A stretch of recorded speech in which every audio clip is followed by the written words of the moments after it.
இந்த வீடியோவில் நாம் வெறிநாய் கடியால் பாதிப்புக்கு ஆகக்கூடிய ஒரு கொடிய நோய் ரேபீஸ் அப்படின்னு சொல்லக்கூடிய ஒரு கொடிய நோயிலேருந்து நம்மளை பாதுகாத்துக்க என்னென்ன செய்யலாம் அப்படிங்கிறதுக்கான ஒரு விழிப்புணர்வு வீடியோ தான் இந்த வீடியோ. ஸோ இந்த வீடியோ நான் ஆல்ரெடி இங்கிலீஷில் ஒரு வீடியோ நான் போட்டிருந்தேன், ரேபீஸ்க்கு என்னென்ன செய்யணும், வேக்சின் எப்போ போட்டுக்கணும் அப்படின்னு சொல்லிட்டு. ஸோ இருந்தாலும் தமிழ்லேயுமே நான் முழுசாக ஒரு வீடியோ போட்டால் நல்லாயிருக்கும் அப்படிங்கிறதுனால தான் இந்த வீடியோ எடுக்கிறேன். ஸோ வெறிநாய் கடி அப்படின்னும்போது எல்லாருக்குமே அவேர்னஸ் இருக்கும்.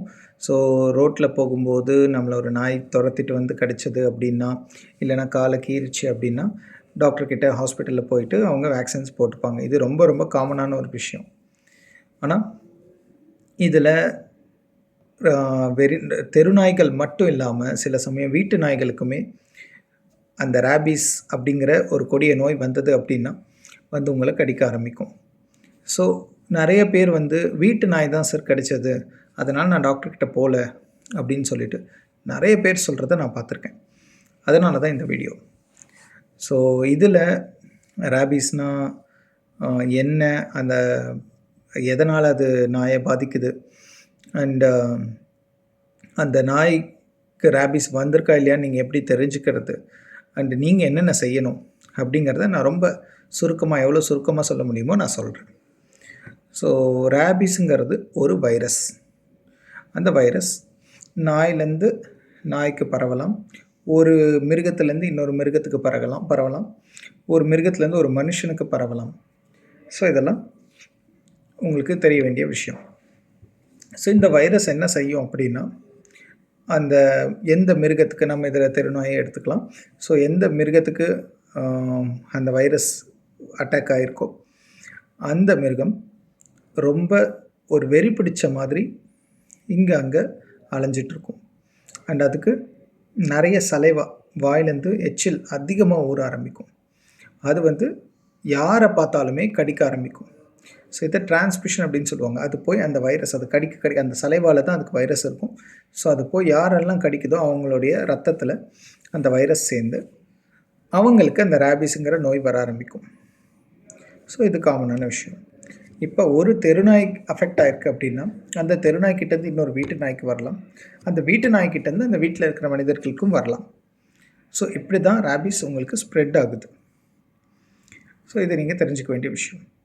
ஸோ எந்த ஒரு நாய் கடியாக இருந்தாலும், எந்த ஒரு நாயுடைய பிரண்டலாக இருந்தாலும், இந்த நகத்தால் கீறுறது, பிரண்டல் அந்த மாதிரி எது இருந்தாலுமே நீங்கள் என்ன செய்யணும் அப்படிங்கிறத நான் சொல்கிறேன்.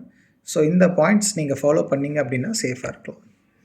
ஸோ ஃபஸ்ட்டு எந்த நாய்க்கடியாக இருந்தாலும் சரி, எந்த ஒரு பிரண்டலாக இருந்தாலும் சரி, ஃபஸ்ட்டு உங்களுடைய வீட்டு குழாயில் இருக்கிற தண்ணி, அதை டேப் வாட்டரை ஓப்பன் பண்ணிக்கோங்க.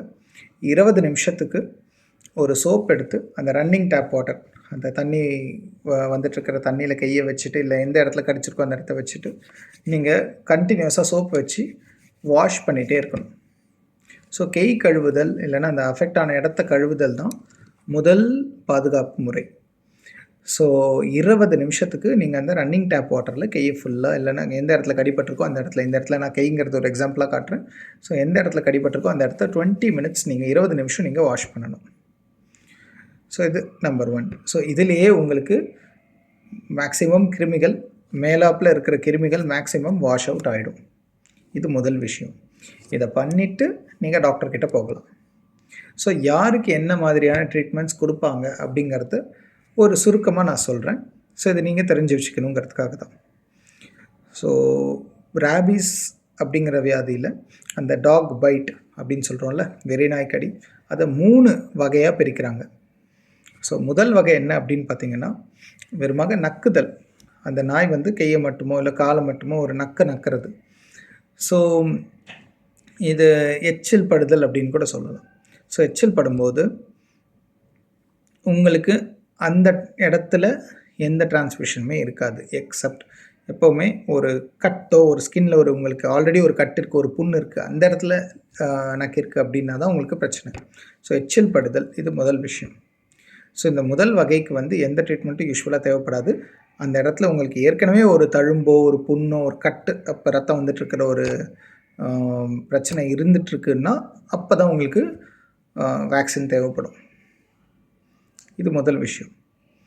2வது வகை என்ன அப்படின்னா, உங்களுக்கு ஒரு சிறிய கீறல், அது வந்து சின்னதாக கீறுறது, இல்லைன்னா ஒரு கடி, ஆனால் அந்த கடியால் அந்த இடத்துல எந்த ஒரு ரத்த கசிவும் இல்லாமல் இருக்கிறது. இது 2வது வகை. இந்த வகைக்கு உங்களுக்கு வேக்சின் தேவைப்படும். ஏஆர்வி அப்படின்னு சொல்லுவாங்க. அந்த வேக்சின் தேவைப்படும். ஆன்டி ரேபீஸ் வேக்சின் சொல்கிறது. இது நீங்கள் கண்டிப்பாக டாக்டர் பார்க்கணும். இதுக்கு நீங்கள் கண்டிப்பாக வேக்சின் எடுத்துக்கணும். பல்லு பதிஞ்சிருக்கும், ஆனால் அந்த இடத்துல ரத்தம் வராது. இதுதான் 2வது வகை. 3வது வகை என்ன அப்படின்னா, பல்லு பதிஞ்சிருக்கும், நல்லா கடிச்சிருக்கும், கடிச்ச இடத்துல ரத்தம் வரும். இல்லைன்னா கையால் கீறியிருக்கும், நல்லா கீறியிருக்கும், ஆனால் கடிச்ச இடத்துல கீறின இடத்துல நல்லா ரத்தம் வரும். இது 3வது வகை. ஸோ இந்த 3வது வகைக்கு உங்களுக்கு வேக்சினும் வேணும், அது கூட இம்யூனோகுளோபுலின் அப்படின்னு சொல்லுவாங்க, அந்த இன்ஜெக்ஷன்ஸும் போடுவாங்க. ஸோ வேக்சின் உங்களுக்கு தனியாக போடுவாங்க. இம்யூனோகுளோபுலின் அந்த எந்த இடத்துல கடிப்பட்டதோ அந்த கடிப்பட்ட இடத்த சுற்றி போடுவாங்க. ஸோ ரத்த கசிவு வந்தாலே அது 3வது கேட்டகரி தான். இது நீங்கள் தெரிஞ்சுக்க வேண்டிய விஷயம். அது சின்ன ஒரு கடியாக இருந்து அதுலேருந்து வர ரத்த கசிவாக இருந்தாலும் சரி, அதிகமாக நாய் கவ்வி அதனால் வரக்கூடிய ரத்த கசிவு, இல்லை சில சமயம் அந்த தோலையே கடித்து எடுக்கும், சில சமயம் அந்த தசையே கடித்து எடுக்கும், அந்த மாதிரி எது இருந்தாலுமே கேட்டகரி 3 தான். 3வது வகை தான் அது. அது நீங்கள் தெரிஞ்சுக்கணும். ஸோ முதல் விஷயம், கை வாஷ் செய்கிறது. 20 நிமிஷம் தண்ணியை ஆன் பண்ணிவிட்டு நீங்கள் இந்த தண்ணியிலேயே நீங்கள் கண்டினியூஸாக சோப் போட்டு அலம்புறது. ஸோ அந்த வாஷ் செய்கிறது தான் ஃபஸ்ட்டு நீங்கள் செய்ய வேண்டிய விஷயம். செய்யக்கூடாத விஷயங்கள் என்ன அப்படின்னு பார்த்தீங்கன்னா, அந்த இடத்துல ஒரு துணியை போட்டு டைட்டாக கட்டுறது, இல்லைன்னா அதுக்கு அந்த இடத்துக்கு மேலே இந்த பாம்பு கடி மாதிரி அந்த கேக்கு மேலே ஒரு டைட்டாக ஒரு இதை போட்டு துணியை போட்டு கட்டுறது, அதெல்லாம் செய்யக்கூடாது. சில பேர் வயரை போட்டு கட்டிட்டு வராங்க, அதெல்லாம் செய்யக்கூடாது. ஸோ எந்த ஒரு நாய்க்கடியாக இருந்தாலும் ஃபஸ்ட்டு கையை நல்லா வாஷ் பண்ணிக்கோங்க. வாஷ் பண்ணிவிட்டு கழுவிட்டு நீங்கள் டாக்டர்கிட்ட போய் பாருங்கள். அவங்க உங்களுக்கு என்ன கேட்டகரிங்கிறத பார்த்துட்டு, அதான் எந்த வகை அப்படிங்கிறத பார்த்துட்டு, அதுக்கேற்ற மாதிரி உங்களுக்கு என்ன வேணும் அப்படிங்கிறத சொல்லுவாங்க. ஸோ இந்த வேக்சின் இல்லாமல் உங்களுக்கு ஆன்டிபயோட்டிக்கும் கொடுப்பாங்க. ஏன்னா கிருமிகள் அந்த இடத்துல வராமல் இருக்கிறதுக்காக ஆன்டிபயோட்டிக்குமே கொடுப்பாங்க. ஸோ அவங்க கொடுக்குறத கரெக்டாக ஃபாலோ பண்ணுங்கள். என்றைக்குமே எப்போ கடிப்பட்டிருக்கோ அதே நாளில் போய், அது டே 0, அதே நாளில் எவ்வளோ சீக்கிரம் முடியுமோ போய் டாக்டர் பார்த்துறது நல்லது. ஸோ நீங்களாக கெஸ் பண்ண வேண்டாம், இதனால் எனக்கு இப்படி இருக்குமோ, இந்த பைட்டாக இருக்குமோ, இந்த கேட்டகரியாக இருக்குமோ, இதுக்கு வேணுமா வேண்டாமா, இந்த டெசிஷன்லாம் நீங்கள் எடுக்க வேண்டாம். கையை நல்லா வாஷ் பண்ணிவிட்டு டாக்டரை போய் பார்த்துருங்க. ஸோ அங்கே உங்களுக்கு சொல்லுவாங்க உங்களது என்ன கேட்டகரின்னு சொல்லிவிட்டு. உங்களுக்கு கேட்டகரி 1, அதாவது முதல் வகையாக இருந்தது அப்படின்னா எந்த ஒரு பிரச்சனையுமே கிடையாது, ஹேண்ட் வாஷ் பண்ணதே போதும் அப்படின்னு அனுப்பிச்சிடுவாங்க. எந்த ஒரு டேப்லெட் எதுவுமே தேவைப்படாது.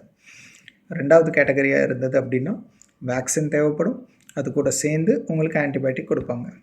ஸோ அதுவுமே டிபெண்ட்ஸ் தான், எல்லா சமயத்துலையும் ஆன்டிபயோட்டிக் கொடுக்க மாட்டாங்க.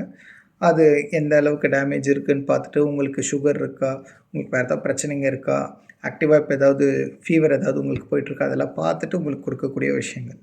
3வது கேட்டகரியில் கண்டிப்பாக வேக்சினும் போடுவாங்க.